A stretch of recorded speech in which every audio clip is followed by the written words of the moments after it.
Wow, what an intro. Well, good evening, folks. Always gets me every time that. How you doing? How's it been? How are you going? It's been great. How about yourselves? Oh, I tell you what, this 4-week gap in between just gives us too much to talk about for one week show, doesn't it?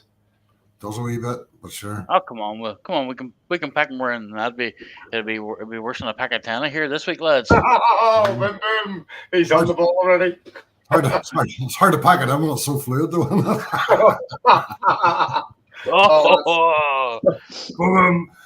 Oh dear. Anyway, I know. Okay, listen. Welcome to tonight's Ulster Rugby Roundup show, WhiteWalkers Chat Craic, part of the 3BOD Rugby Group.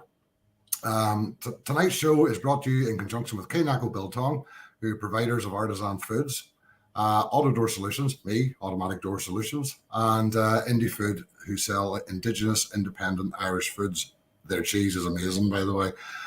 Each month on our Roundup show, we will look at all aspects of rugby within and affecting Ulster, including grassroots, provincial, European, mixed ability, visually impaired, wheelchair, women's schools, and much more. On this month's show, we'll look back at the games against Leinster's Ospreys and the Emirates Lions, the postponed game against the Chelsea Sharks, and preview the big game against Munster this weekend upcoming.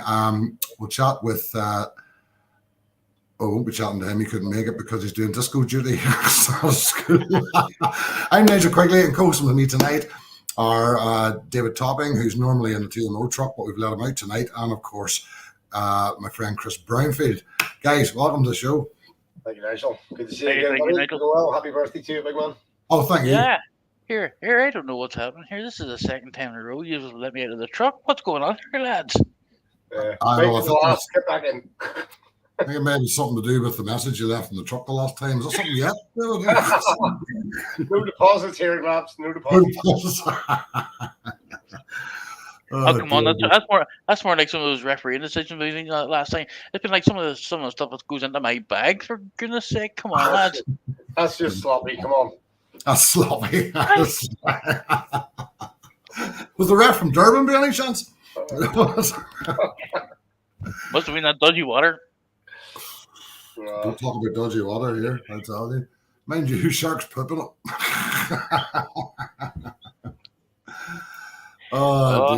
Dear. Right, okay, let's get into the old schedule. So yes, the first bit up is actually it is South African travel advice, and mine's very, very simple. You have to keep it very, very simple. Don't go. I think we'll have to get to the bottom of this. Thank you, David. Get to the bottom, the top of it, whatever. Are we norovirus in here, or are we E. coli? Oh, dear. Don't worry, we'll touch that later. Anybody said they want to predict the wins for this weekend, and my prediction was E. coli and 5 points. Dear. We shouldn't laugh, but it's funny. It'd be funny if we could sort of hold it in. Hi, Ray. How's it going, mate? I wonder actually if seriously though teams will actually now, you got the likes of Leinster still to go out there, Munster still to go out there. Will they actually consider bringing out their own nutritionists and food, especially if they're going to be near those areas? I don't know. I'm trying to think who plays who. Like Leinster, I think play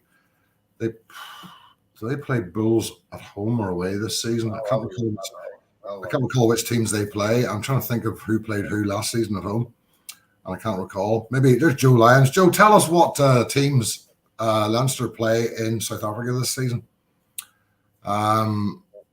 which might give us a clue as to where they'll go, because Durban seems to be a bit of a homing point for teams to sit and then travel to the two locations to play from, because Glasgow stayed there as well, didn't they? And we'll discuss a little later a bit more about this, but it's an interesting one, let's put it like that. Put it this way, I'll tell you, there's some crap flying this last couple of days about it. I tell you. There's some dungman spoke as well, mate. Some muck spreading being done, I tell you, on those Facebook pages. It's hard to keep it on, isn't it? Quickly, stop it quickly. Right, David, talk to us about the Skills Cup. Well, look, the Schools Cup kicked off there last weekend with the first set of group games, and yeah, we just it's been one of those ones where they've took this group stage first of all to to bring a few teams in, give them all good shot at getting into the main part of the draw once we get closer to Paddy's Day. So basically, the first games were played, and here we go with some of the results here. We've got Dalriada with a good win over Lurgan, 26-0. Limavady, a very tight game against Cambridge House, sneaked it in at 2017. Obviously, they're good wins for Drumore and also for Bangor. As well as that, lads, we had in Group C and Group D, Belfast High School absolutely thumping Strabane, 40 points to 0. A tighter one for Down against Foyle Londonderry.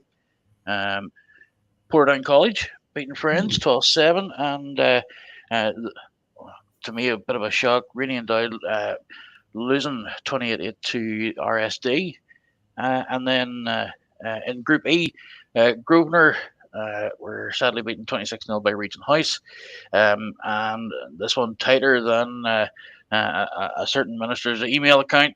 Enniskillen Royal beating local rivals Omagh 10-7.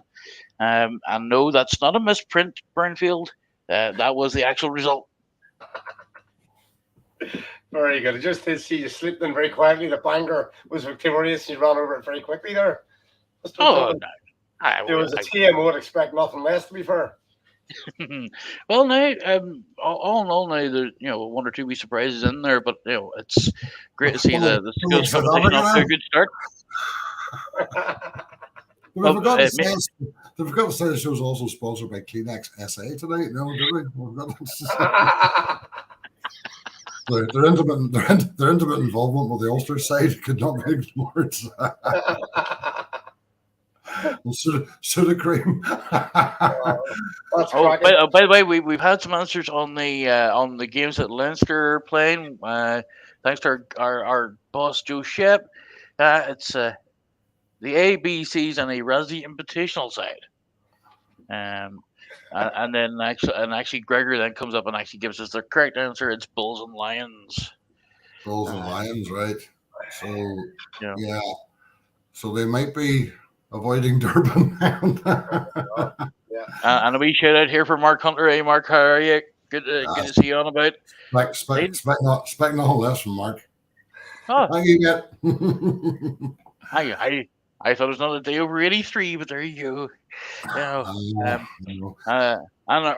from our outpost in Madrid, Ian Gilbert says, "Come on, the BGS and our RBAI." Oh, don't worry, Instal will be there. We'll see them a little later in the year, Ian. That's right. Right. Okay. With news this week. Actually, with additional news that the Ireland's women contracts have come out. Now, I read today, I think 4 women have refused theirs. Now, this comes alongside the absolutely shocking and dreadful news that Mr. Lucifora is seeking an exit from the IRFU setup in 2024. Sayonara, bless you, bye. And and I think I'm right, David, isn't it? It's 4 girls have turned down their contracts. And if I'm correct, these girls were already signed up with professional contracts for English clubs. We do believe it. And the contracts that were offered in Ireland were only worth £15,000. Well, it's according to Rory O'Connor, who reported on Twitter today. Basically, Rory just said, there were 4 English-based players who refused contracts. Now, obviously, at this point, some of the contracts are still being negotiated, so obviously we'll not hear who they are. But it's if they're only worth about €15,000, I can totally understand why that would be the case. I can see that they're trying to do something about it, but when you have somebody already on a professional contract that will probably be worth more than €15,000, then difficult decisions have to be made, and And I certainly know one player based over there, Neve Jones, certainly made that clear uh, when she was interviewed about it today. And it's one of those difficult conversations that have to be had. It is, and I think we all remember that. I do recall, guys. I can't remember what it was now. How many years ago it was the changing conditions the girls had to endure in a home international. Do you remember that? Not very long ago, actually. Yeah, where they were. I mean, the changing conditions were disgusting. I think it was at the back end of last season, if I remember right, Nigel. It was a complete and utter embarrassment, frankly, that they did that. That was our girls' national side, who up until that point, who had actually been playing quite well too in the Six Nations. I mean, we'd done really, really well, and then to be treated like that was just astonishing. And I'm not sure. I mean, I don't know. I have to confess, I don't know that. I mean, there's some of the rugby girls watching, the Ulster girls particularly. I'm not sure what the typical value of a professional contract for ladies in rugby union is in the relevant countries. I know it would be different from country to country. But 15k for an IRFU central contract, and I assume you would then have to play in Ireland to qualify, similar to the men. Is that correct, or is that not? Yeah, it's. I believe that one of the conditions is that you have to be based in Ireland, and especially close to the training facilities. So So if 4 girls are sitting on professional contracts in the English League, they're very likely to be worth an awful lot more money than the IRFU is asking. And I think it's just a bit two-faced of the IRFU to say to players, "Oh, come back and play for us for Ireland, earn potentially less than you're earning now, given the way they've been treated in the last year and a half." It's just absolutely astounding. Now, I know it's probably driven by finances, but nobody's going to take a big pay cut to come and play for Ireland, in that sport. They've got to grow the sport more in the country. Yeah, when I was just talking about this in another group, in a 3D international group, where they were talking about relative incomes and how the English do so well, the French are doing so well. Obviously, the Black Ferns are a superb team, and they're all fully professional, set up players who play in professional leagues. The average contract for an English women's first 15 is €35,500 average. There you go. And what we got, obviously. France offers a mix of professional and semi-professional contracts. Wales have just contacted 12 players this year for the first time in the women's. So it's playing massive catch up, and I really can't blame the girls for not committing to that kind of money if there's any validity in that offer. I did read some of them are being offered up to €30,000 now, but that'll be the elite within that squad, and 15 is probably an average, I expect. Yeah, got to up their game, haven't they? Nobody's going to take drops and pay like that just to pull on a green shirt. Sorry, lads, if they're going to try and make a career out of it, grow up, get with the game. Now, and as I said, we just haven't commented on Mr. Lucifora is seeking an exit from the IRFU setup, and there will be tears abound in Ulster over that one. Probably wider afield, I imagine. Nigel, did you just hear that noise there? It was the sound of the world's smallest violin. I thought it was something you did again, Dave. I don't think we've really missed by too many in the Northern province anyway. But the flip side of that discussion is, Nigel, is that while Ireland sit at number 1 in the world rankings, a lot of people can justify that Lucifora has done something right, whether we like to believe it or not. But that's how we feel about it as a province in the northern part of the island is possibly different than a lot of others. But there's a lot different. I mean, don't get me wrong. I mean, the changes that happened at Ulster had to happen, and he was a big part of that, and they did have to happen. I'm not saying everything he did was wrong in rugby. I just think there's certain things he did, particularly with Ulster, that did not prove to be beneficial to Ireland or Ulster. Well, they were beneficial to Ulster, but not Ireland in the end. We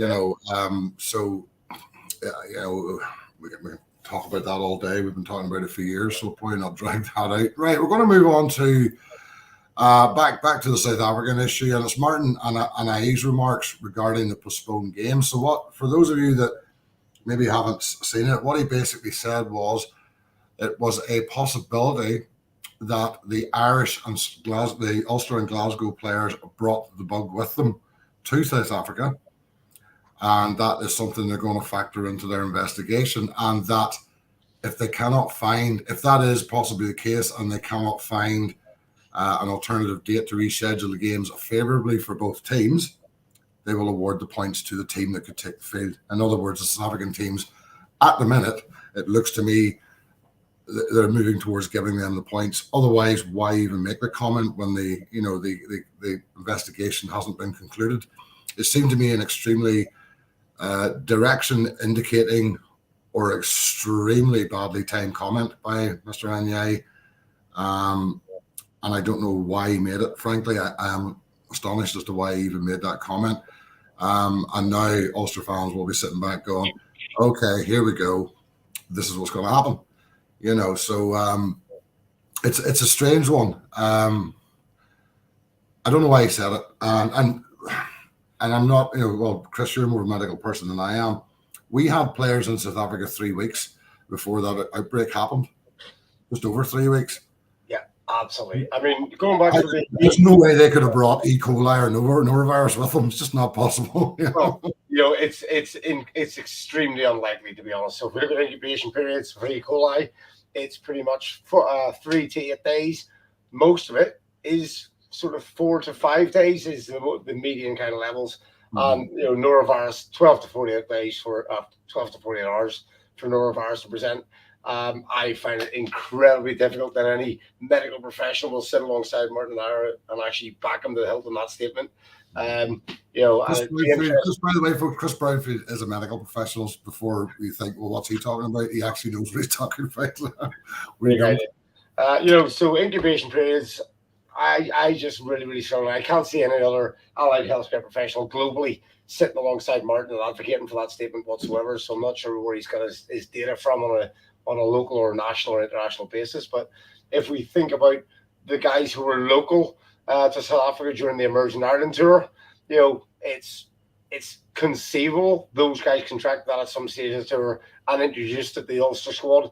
We can't account for Glasgow, but from what I can gather, there was a crossover at the same hotel for a period of, I don't know how valid that statement is. I saw the Glasgow statement, and I think it made reference to one or the other. I can't remember if it was norovirus or E. coli. It didn't make mention to both, although they were testing for both. I think it might have been norovirus, but I think it was. I mean, the norovirus is a winter vomiting bug. That is incredibly hostile and it's incredibly unpleasant. And the thing about E. coli is one of those gastro infections. Initially, it was put out there as gastroenteritis, which we just know was pretty much stomach flu or vomiting flu. But when it went to the E. coli is an incredibly dangerous, infection, if you like, to simplify it. So, it's going to be really, really interesting to see where that actually goes. And I hope Johnny Petrie and the IRFU absolutely contest this to help, because obviously, we have had last season, obviously Leinster got smashed in the European Champions Cup for being uneligible to host a side. We know we get twice they get penalised, I think, but the URC never went down that route previously, outside of most other sporting contexts. And then obviously you think that the Stormers and the Sharks have failed to host their first match of the season. That's been postponed and is going to be replayed during our 6 window period to Six Nations. Mm-hmm. So you're sort of thinking, well, goose and gander, all that kind of stuff. It's like, well, how can we change rules mid-season for a Northern Hemisphere team? I don't know. Part of me come up with an idea last week. I'm thinking, do you know what? If there's going to be such a problem with getting teams backwards and forwards, Ulster play Glasgow for that fixture. So Sharks play whoever, the Lions, whatever it is. And just like literally just have an extra derby locally to cut the Northern Hemisphere, Southern Hemisphere crap out for that weekend. Did I mention the feces word again? Yeah, they squeeze it in. No, it's fair enough. I think I just thought it was an extremely unnecessary comment by ANAYI, and it doesn't help. In fact, when you consider I'm sure we've all seen the tweet from Marco Marsotti straight after the game, which I thought was scandalous, given that he owns the Sharks and he owns Rock Nation. But he very quickly removed the tweet. A bit too late. Everybody picked it up. Even Premier Sport had it up on the screens last weekend. to sort of go, here's what Marco Marsotti said.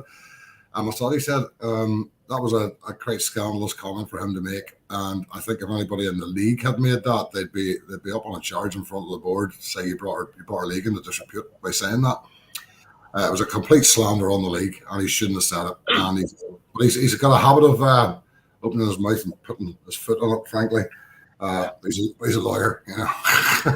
Well, I think as Mark Hunter said earlier in the week to me, he's not a sportsman.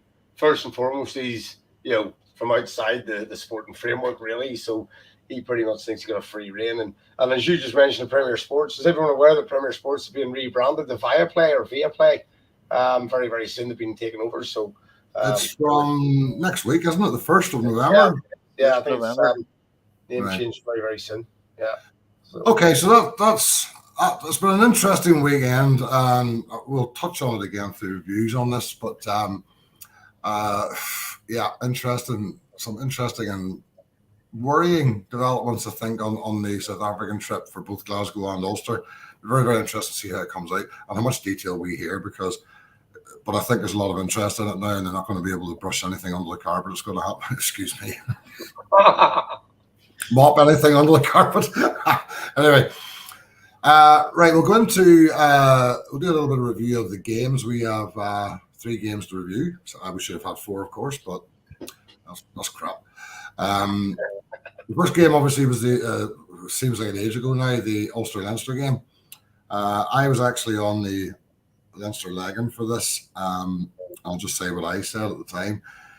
Stephen Ferris, who's not somebody I often agree with as a pundit, loved him as a player, but he said right at the start of the game, if this weather turns nasty, Leinster will win this, because they will just stick it into the forwards. They'll handle the ball better. If it stays dry, Ulster will win it. I'm sad to say he was totally right, because Ulster started so well and finished so well, but in the horribly wet bit in the middle, they couldn't catch a cold. Whereas Leinster just played the ball so much more clinically and kept it in hand. Ulster, I think, tried to play the same game in the wet that they were playing in the dry, and they were dropping the ball all over the place, knocking it on. Never seen Mike Lowry knock on 3 catches in a row in my life. But as soon as that heavy rain came on, I thought we are in trouble, and we were. And when it dried up again, Ulster came back in, and we ended up losing by a score. And it could have been closer than that. But did we learn much from it? Yeah, we live up in the northern counties. We're the WhiteWalkers. We live in the cold north. We should be able to play rugby in the bloody wet. What do you think, guys? Oh, absolutely. It's we should have been able to put a few more points on the board than we did. That first half was shocking, to be fair. And you're right. I'd never seen Larry drop the ball so many times in a whole season than what we've seen from him. But the fact that we did come back, and come back pretty strong, it certainly gives me a lot of encouragement for the rest of the season, especially if we do, especially if we do see them again in the back end of the season. I think actually for once we've got the tools to actually beat them. Yeah, if we keep ourselves focused. I would have to say that when you were what we down in the first 20 minutes, wasn't it? Well, I'm trying to think what the score times were. We were actually being thumped categorically by the first 20 minutes, really. And any Ulster side historically would have capitulated, and that would have been an absolutely 50-10 drumming all day. But the lads absolutely stuck at it and showed that fight for every inch that Dan McFarland is talking about so strongly. It's on the inside of the jersey. It's being pitched around at all levels. And I sort of thought the last 15 minutes, our dominance was obviously phenomenal for that. I totally agree with you, Chris, and what you say too, Dave. But just my point is, I mean, this is like the Seattle of Ireland. It rains 9 months of the year up here. The one thing Ulster should be able to do is play bloody rugby in the rain, and we couldn't. Well, then again, we're talking about rainfall that we wanted a Noah's Ark floating through the park at one point. It was beyond anything that the guys would have played in any part of the province. Let's be honest, it was beyond normal. It was horrible. I'm actually glad I didn't go. It's not worse than TV, but I'm glad I'm not there. I would have to say, really, that bonus point that we nicked, that bonus point will be absolutely crucial at the end of the season, as it should already. In terms of the URC table, We missed a game and we're still sitting second in the league. Yeah, absolutely. And that will be absolutely essential coming. So on the play on the park, I mean, nobody can argue with the score. I thought Leinster handled the wet weather so much better than we did, and that's where the difference was. When it dried up, and Ulster played the dry game. Yeah, I thought we were the better side, but we just did not cope with the wet at all, and Leinster just strangled us in that period. Fair play to them, but yeah, there's not. Look, I'll be honest with you. I see the last few times Leinster and Ulster have played their first teams. They have been close games in recent seasons. Sometimes you tend to get the interpros or squad games that chuck in loads of kids, and then you can't really tell much from it except how well the kids did. But where we've had senior teams playing, they tend to be quite close games. So that, I like that. So it'll be interesting to see the return visit and how that goes. Okay, the one I did go to, it was the Ospreys v Ulster game, and I met a fella called Clive Powell's wife in Belfast on the ground. Lovely fella, and sadly for him and delightedly for us, we got quite a hefty win in that game. Now, having said that, I mean, whilst no teams were really at full strength as such, they had quite a lot of injuries, and I think they kept players back for the local derby the following week or last weekend, which they subsequently actually lost as well, sadly, but very closely. That game was a bit of a one-sided affair. What did you think? Well, I think it went off to a flying start, didn't it? The first minute, we had the brilliant Luke Marshall crossover, didn't he? In the first minute, that just set the tone. And I think, from that point on, Ulster just felt confident. They were throwing the ball around quite freely, sometimes almost too loosely.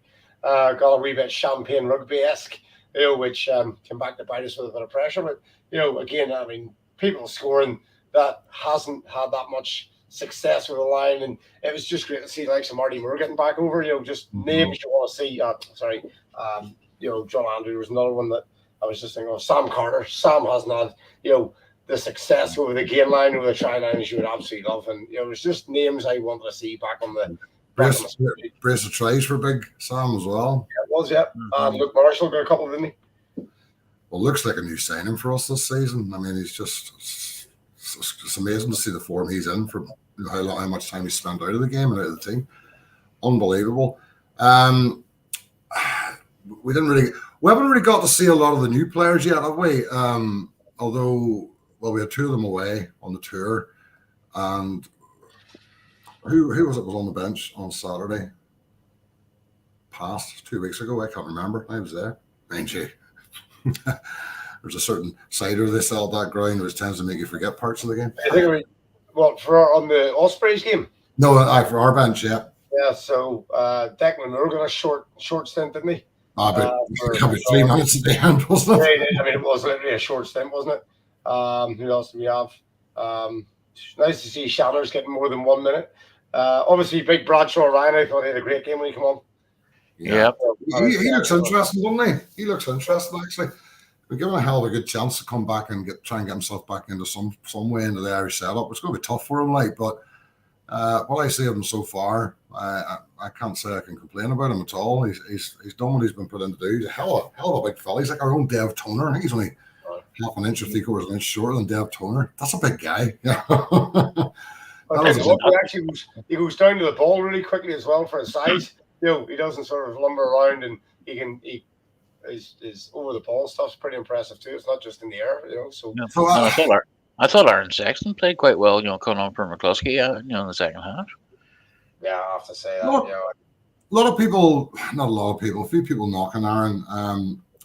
But I think one of the things that was shown was that, because especially after the Leinster game, now that try he missed. I'm not sure it wasn't a try, but I understand why it wasn't given, because he lost the ball, but I'm not sure he lost it forward. Anyway, that's 9 out of 10 if they give him forward. He should have done this, he should have done that. The captain hindsight's out there, unbelievable. It was a fantastic tackle by Jenkins to stop him in the first place, and I think credit has to be given. It's like the time where we lost the quarterfinal in Dublin, and Stockdale, where Jacob put the ball down one hand, and he should put it down with two, and yeah, maybe he should, but you've got to give Kearney an awful lot of credit for getting across and upsetting him, and not letting him get the ball down. But yeah, that one he should have got down. But the thing to me was, a lot of people started jumping on Sexton's performance because of that. And the best thing Dan could have done, he did. He put him back out on the bench in the following week, which was the right thing to do. What do you think? You thought it was the right thing to do. Get that lad playing. Yeah. Oh, without a doubt. It's one of those things that was only his second start for Ulster, right, in the senior side, and that's going to come with with time, with experience, with loss. Like, let's be honest, every single rugby player that's played at any level at some stage has dropped the ball in a try scoring opportunity, and I think anyone that's been harsh on him has been bang out of order, to be honest with you. I think he was right to get back into the park. Definitely. Absolutely. But it was a fairly comprehensive win in the end, and I'm not really sure there's an awful lot Ulster can learn from it. It was a good run out for them. But actually, Clive doesn't watch this show, I don't think, because he's a Ospreys fan. They're number 8, Morgan something. He was a standout for them, I thought, and he's not actually a regular first team starter, I believe. I think he's a squad player, maybe in the 23. But I don't think he's a regular starter. But for me, he stood out for them. His ball carrying was unbelievable. Yeah. He was just, and I'm sort of I'm going Morgan. Who? I'm still saying Morgan. Is it Morgan Brown? Is that his name? Morgan Brown. No idea. But I thought of all, they all had a go. They were playing a team above them, stronger than them. But for me, he stood out. Very, very interesting player. And they didn't lie down, did they? They played the 80 minutes. They didn't actually switch off. Yeah, they were feeling a weaker side than normal. They'd gone pretty second string a lot. They were a level below for the majority of the game, but they played the 80 minutes. I totally agree with you.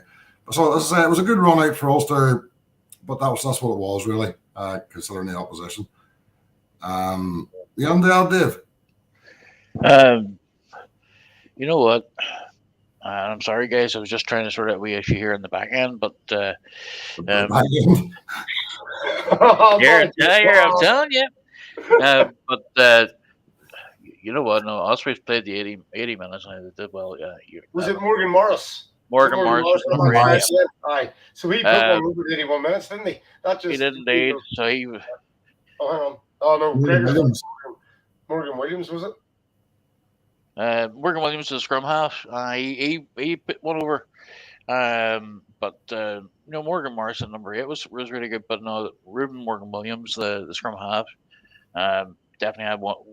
Really, really good game considering what he was up against. Wasn't Jones? Wasn't Jones? No, it wasn't Jones. All right, okay. So we move on to the one game that did happen before derail gets struck, which was Lions v Munster. I think Ulster would have went there expecting to get something from the game.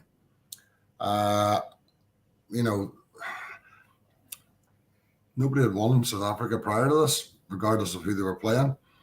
And although the game was really tight in the end, because I think the altitude started to show on the Ulster players. They were definitely flagging towards the end of that game. But they hung in and they got a 5-point win. Now, they gave Lions 2 points, but Ulster won't care about that. They came away with more points than the other team scored, and I think that actually is a bonus. Realistically, going to altitude playing like that, I would have thought Ulster were chasing, and I would say they probably would have done the same in the Sharks game. They would have been chasing a losing bonus point, not probably really expecting to win over there. So to get a win was fantastic. Ulster came out of the blocks. They were brilliant in that game. That Ballycown try, I think for me, that was still my try of the game. Try of Ulster's try of the game, I think is fair to say. Yeah. Because the Lions, without a doubt, scored some absolute belters themselves. Oh, they did. I mean, it was a fantastic. Lions are a bit of a. I mean, Lions came over here and they won all their games, didn't they? 3. Mm-hmm. Yep. They won the 3 games on the road, which is impressive for any team, South African or otherwise. But then again, we were helped by that yellow card, weren't we, with Van Wyk, and that gave us our little golden spell. Give us a win. It did. Come away with 14 or 17 points in that spell from memory. We scored twice anyway. We haven't scored twice anyway. So But it was not expected, I have to say, not for me, because with the way the Lions had been playing, I thought we were really going to struggle to get anything over here.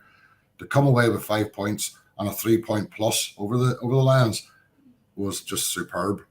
It was unbelievable. The fair play to the Lions, they damn near got us in the end.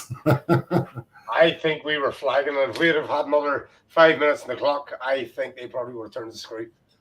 From the altitude, from the the sort of the temperatures and everything else was wrong. What a result for the lads, and great for Nathan Doak to come on so late and just pick the kicking tee and just cracked on, flawlessly, really. So it was good performance. David. For me, Nathan Doak, absolutely cracking when he came on there. For me, Balakoon. Of course, I'm biased, being from that end of the country. Of course, Balakoon's try was fantastic, but the Lions now, you know what?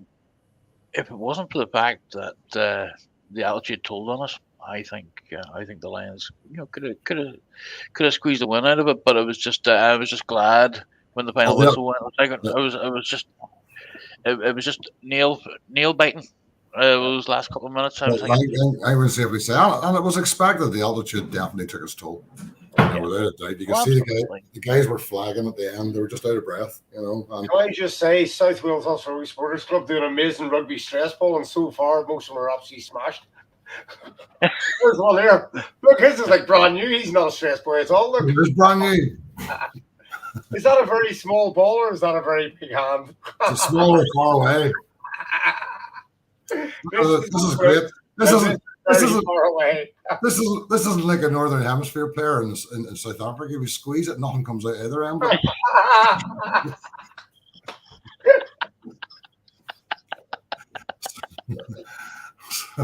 Oh, Quigley, you're on fire tonight, boy. Oh, for goodness sake, sure, we have to have a laugh, don't we?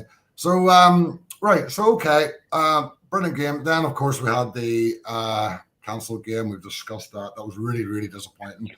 Again, I think it's a game we might well struggle to win, but we might have got something from it, and we just have to wait to see what the inquiry comes out with. Hopefully, they'll not just turn us over here and say, we think you brought it over 5 points to them, because that would be... Do you honestly think there's going to be an inquiry, Mr. Quigley? Well, you said yourself, there's no way a professional is going to stand up beside ANAYI and back up that comment he made this week, because you can't. So they're just going to cover it up and come out with something, or they'll share the points, or they'll reschedule it. That's the three options. They get the points, we share them, or we replay the game. Even though it showed, I can't see anything other than it was caught there by both teams, frankly. And now, as I say, Glasgow, we're talking more about norovirus. Well, they didn't bring that with them. There's absolutely no way they brought norovirus. It doesn't last in you. It doesn't sit in you long enough to do that. But the E. coli seemed to be more with the Ulster side. But they had norovirus as well. So that makes me wonder where'd that come from. We have 28 or 29 players and 29 players and 13 support staff. Yeah, that is a lot. The way those infections both spread, it's really obvious that is going to happen with a close proximity. But my real concern now is how fit are our match day 23 going into this weekend. How good was that link? Because our next bit is the game this weekend. We're away this weekend at Thomond to play Munster.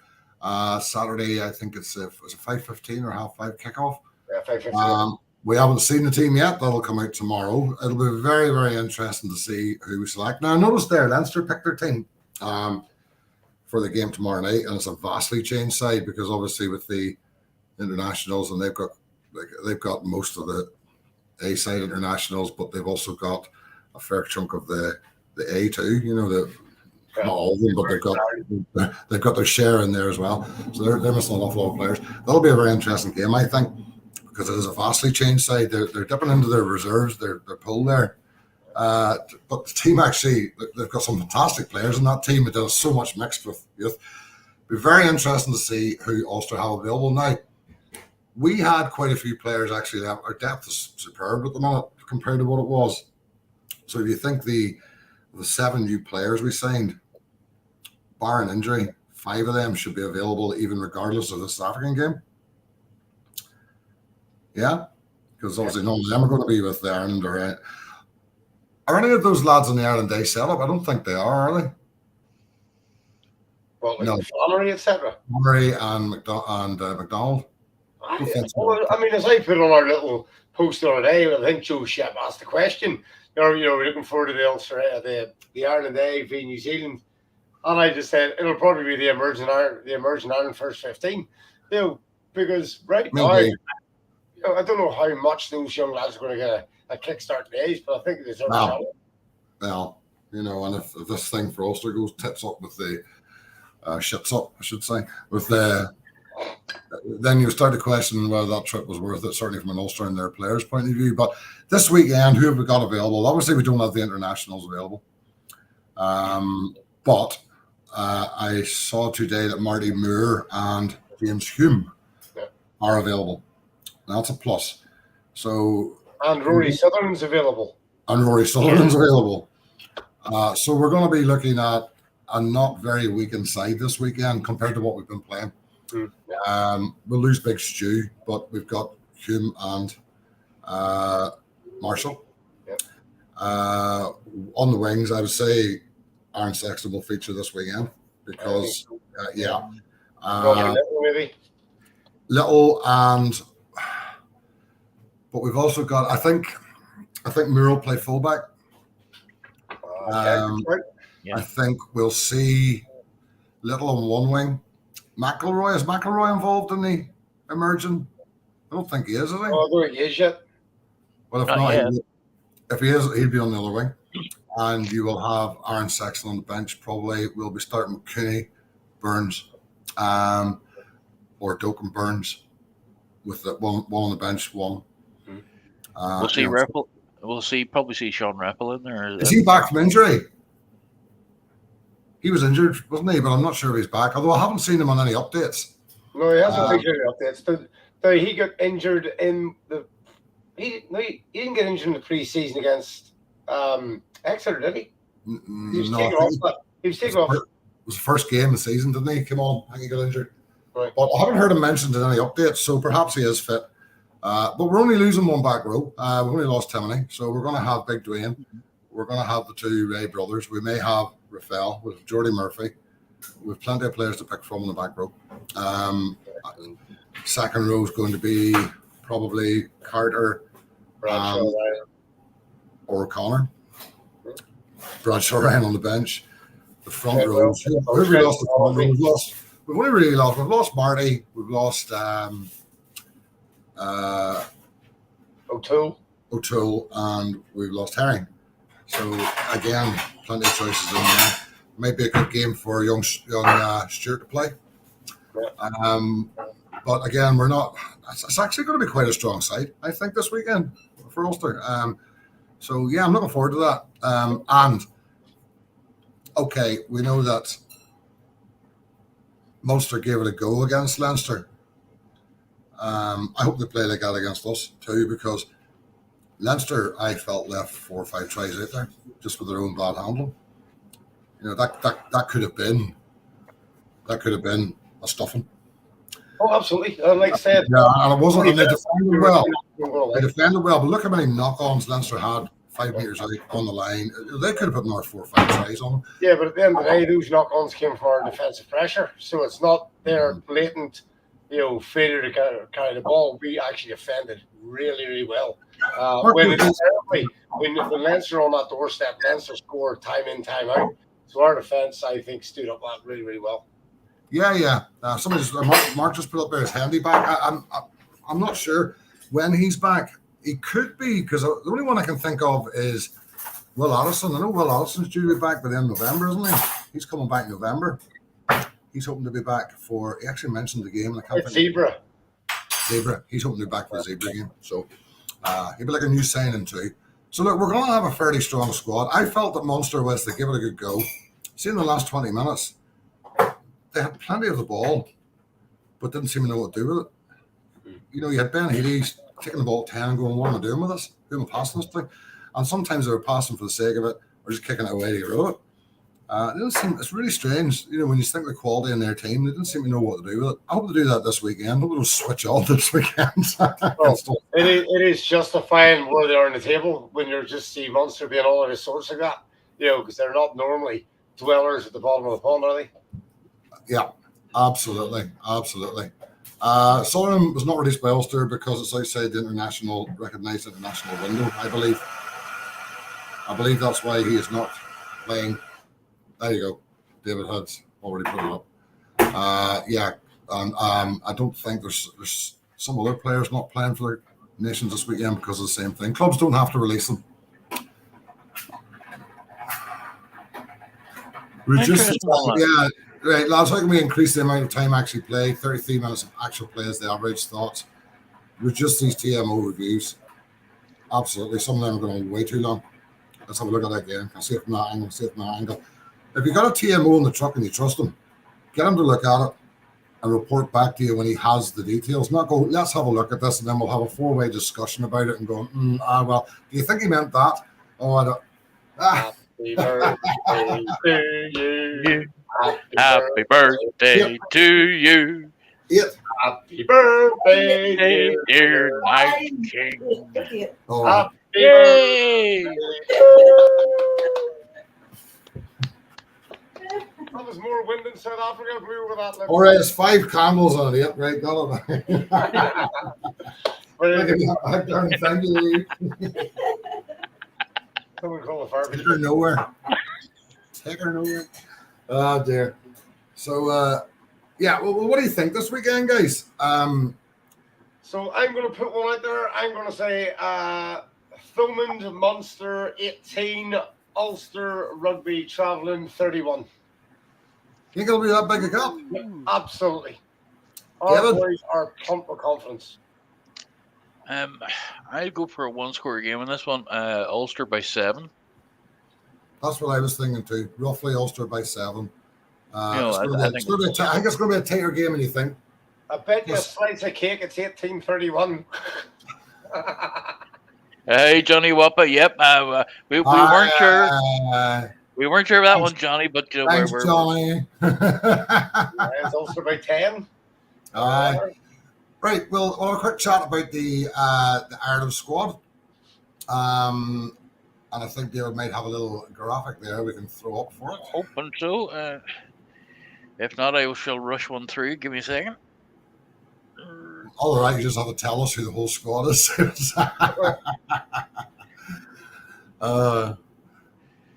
No pressure, as the Ulster player said. No pressure, as the Ulster player said. There's nothing. Oh, hold on. I'm gonna have to run a quick graphic up here. Give me a second, guys. That's all right, as long as that's all you're running. So the tension's building. We'll have a chat about. I think it's like the squad. We got the squad up soon, but it's actually quite an interesting squad. He's going for quite a bit of balance on it.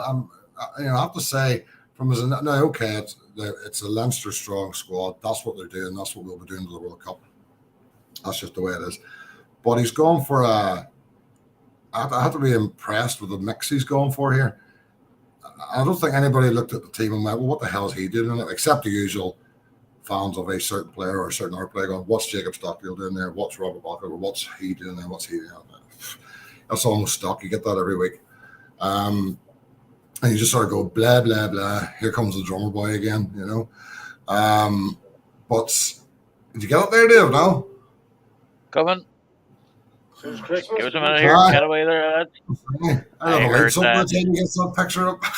I heard that, Santa Claus.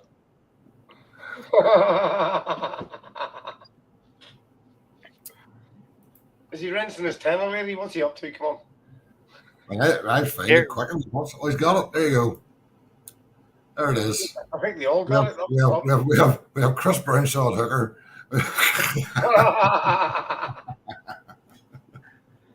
I can't make those guys out. Can you put the names below them? Right, I'm gonna go find it here. This tension is just gripping me. You're honest, thank goodness. letters of complaint coming in here. We have a chat about Jacob Stockdale for a wee minute. Yeah, right. I have to confess, I'm not surprised to see him in there, but he hasn't played a lot of rugby, is he? He's not. My concern is that on his third game back, he rolled the opposite ankle. So you're just wondering, is his match day fitness right to where it needs to be? I think it's absolutely great he's been called up. I just wonder, has he been called up too early? And he might not actually feature. He might just on that, Chris. On back three players, he's picked 7 back three players, which makes me kind of wonder, has he thrown Jacob in there and see how he goes? Because we've got Balogun, Hansen, Keenan, Lowry, Nash, O'Brien, and Stockdale there, so we're pretty well stocked, I think. Yeah, I'm not entirely sure he'll get a run out in the park, but I think he's getting back into the.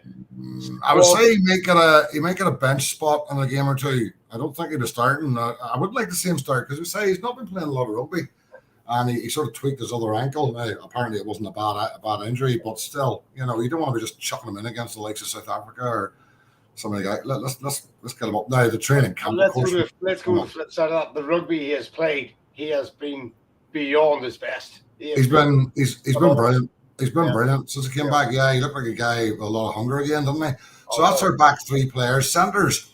We've got Robbie Henshaw, Stuart McCluskey, Gary Ringrose. Did I hear Bundy Aki's been added? Why? I thought I heard Bundy Aki, because I heard that, I read that somewhere, but I didn't see it confirmed officially, so maybe that's just wishful thinking on somebody's part. But 3 centres is a bit unusual, unless he's maybe thinking he can pull James Hume in, or maybe put Frawley in. I don't really know. So he's got 3 centres there. He is. Aki's there. Aki is in? Yeah, below just Billy Burns bottom left. I must be looking at an older list here then. That's 2020. Hold on, 2022. What the heck? Stop doing that to me. I'm looking at Billy Burns. All right, David, somebody take his DeLorean off him, would they? Right. All right. That's your tender, guys. Well done, you passed. Joey Carberry, Kieran Frawley, and Johnny Sexton. Kieran Frawley at 10 is interesting, because I actually think he looks like an interesting player. He needs to be playing at Leinster. End of. We keep having this argument and keep getting told that about our own players and other players. If he's going to play 10 for Ireland, he needs to be playing at his province. End of. But how they do that, I don't know, because he is an interesting player, I think. Scrum halves, Craig Casey, Jameson, Gibson Park, Conor Murray. No surprises there. A couple of people have asked me, why do you think Duke's not there? I said Duke will not be in the World Cup squad until after the Rugby World Cup. And that's correct. And I think that's right. And I don't want to see it. I'd rather see him come in after the event.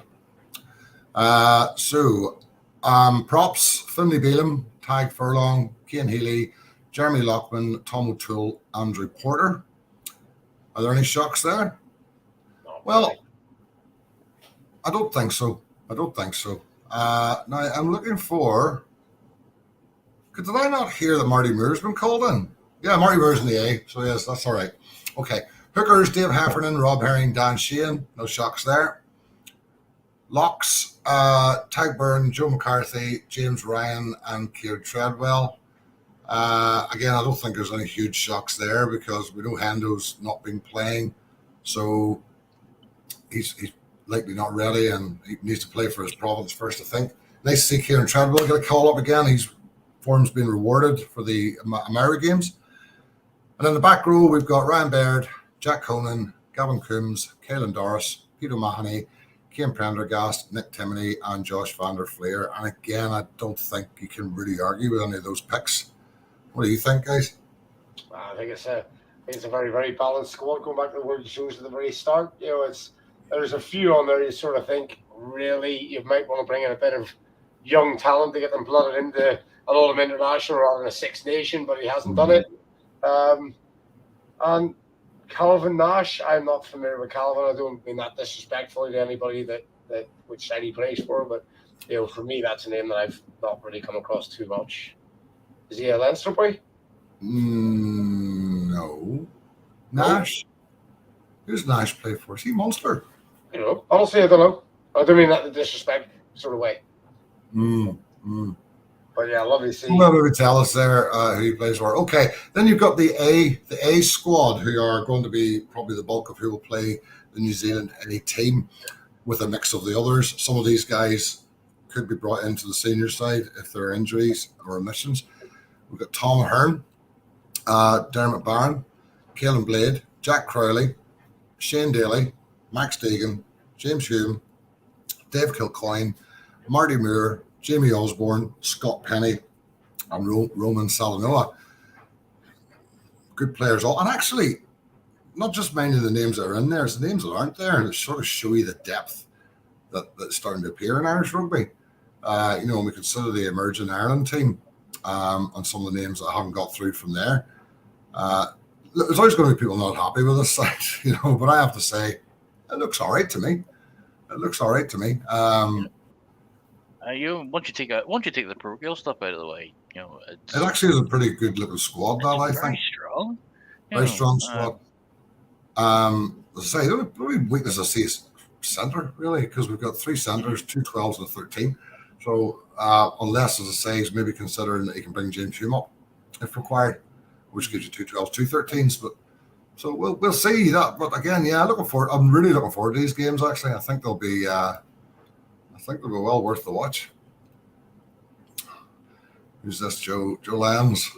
Joe's our most common poster at the moment, Leicester, man. God save us. I know. Well, Joe, I was looking at your side for the weekend, and there's some changes in that. That's depth being tested. So, is the Ireland Day versus New Zealand, are we in favour of this, or is this just another emerging Ireland game? I know what you're saying, Chris, and I wasn't that keen on the timing of the emerging Ireland games in South Africa. This one I'm more on board with because it's going to be, frankly, a higher level of game. And that's what we want. We need to bring these lads up to that level. That squad he's picked now is not really emerging Ireland, though. It's more extended squad with a couple of emerging Ireland in it, isn't it, really? So, it's another tweak at that group in the middle.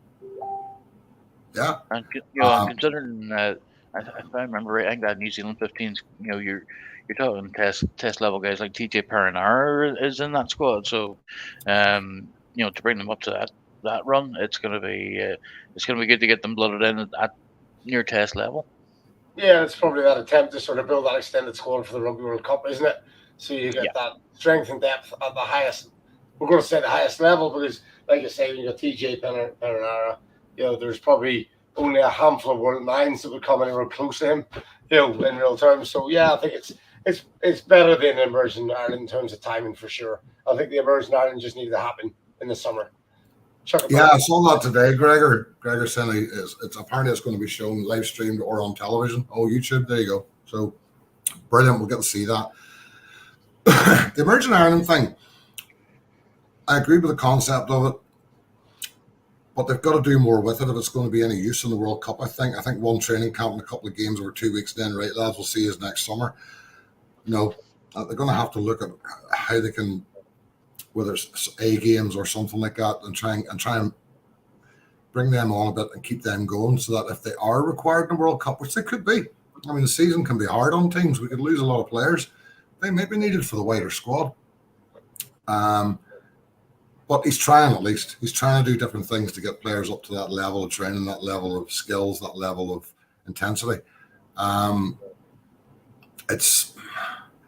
get it. I just thought the timing of it was terrible. It was right in the middle of the league games.